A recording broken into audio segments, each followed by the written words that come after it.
Questão 6, nível médio. O ônibus espacial Atlantis foi lançado ao espaço com 5 astronautas a bordo e uma câmera nova, que iria substituir uma outra danificada por um curto-circuito no telescópio Hubble. Depois de entrarem em órbita a 560 quilômetros de altura, os astronautas se aproximaram do Hubble. 2 astronautas saíram da Atlantis e se dirigiram ao telescópio.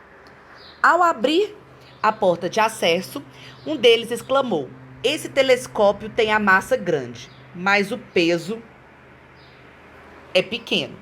Considerando o texto e as leis de Kepler, pode-se afirmar que a frase dita pelo astronauta tananã. Então, beleza. Eu tenho aqui a Terra e tenho um satélite em órbita.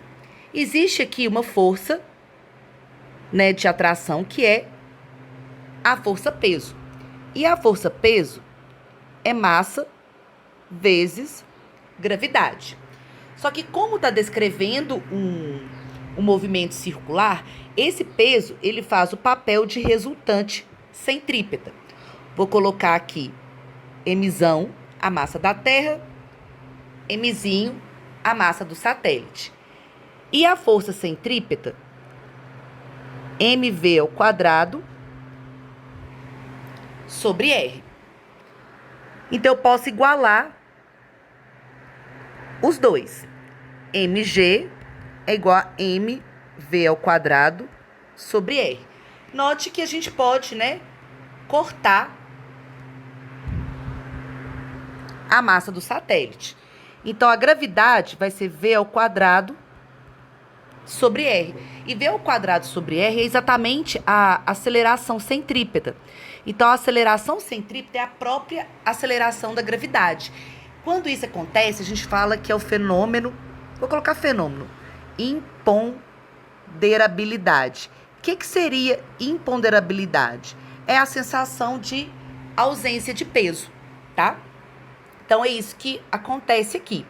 Letra A. Se justifica, porque o tamanho do telescópio determina a sua massa, enquanto seu pequeno peso decorre da falta da ação da aceleração da gravidade. A gravidade está lá. A gente tem a sensação de ausência de peso, mas a gravidade continua lá. Se justifica ao verificar que a inércia do telescópio é grande comparada a dele próprio e que o peso do telescópio é pequeno porque a atração gravitacional criada por sua massa. Não. O campo gravitacional é da Terra.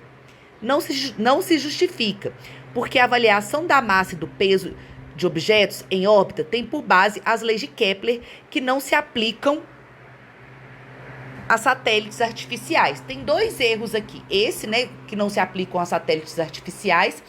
E as leis de Kepler não está falando de massa. A primeira lei é a lei das órbitas, né, que os planetas descrevem órbitas elípticas em torno do Sol, e o Sol ocupa um dos focos dessa elipse. No caso da segunda lei, fala que os planetas varrem áreas iguais em tempos iguais, e fala também que a velocidade aumenta quando se aproxima do Sol e diminui quando se afasta do Sol.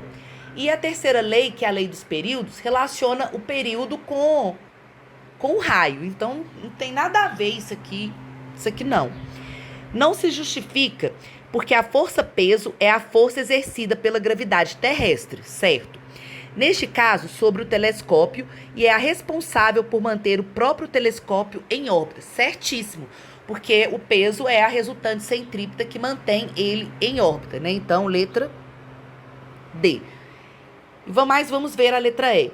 Não se justifica, pois a ação da força-peso implica a ação de uma força de reação contrária que não existe naquele ambiente. Toda ação tem uma reação, gente. Então, não.